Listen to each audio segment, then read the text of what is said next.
Comme le titre l'indique, l'histoire du cinéma en bande dessinée raconte justement l'invention du cinéma à travers les différents pionniers qui ont participé à son émergence.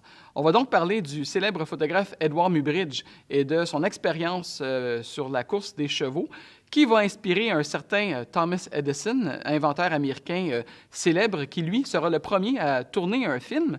Et par la suite, évidemment, on va se déplacer en France où les frères Louis et Auguste Lumière mettront en scène la toute première projection publique de film le 28 décembre 1895 dans le Grand Café situé sur le boulevard des Capucines à Paris. Était présent dans la salle ce soir-là le magicien Georges Méliès, qui, lui, sera vraiment le premier à comprendre tout le potentiel du cinéma dans le monde du divertissement et va tourner les premiers films de fiction inspirés notamment des romans de Jules Verne.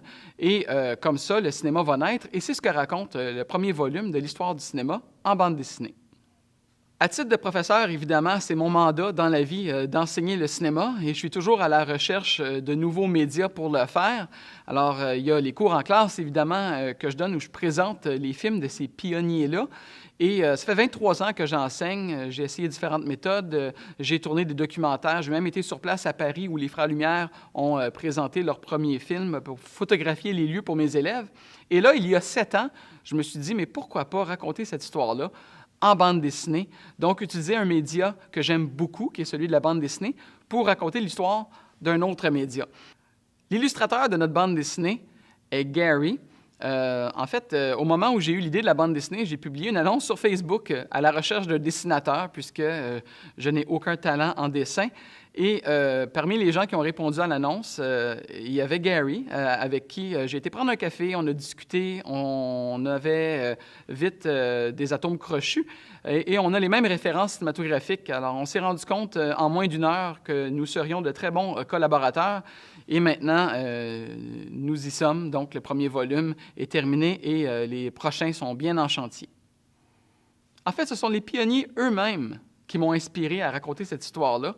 J'ai réalisé, en enseignant ces cours-là dans mes classes au Cégep de Saint-Jérôme, qu'il y avait beaucoup de légendes urbaines autour du cinéma, beaucoup d'histoires qui se racontent bien en images.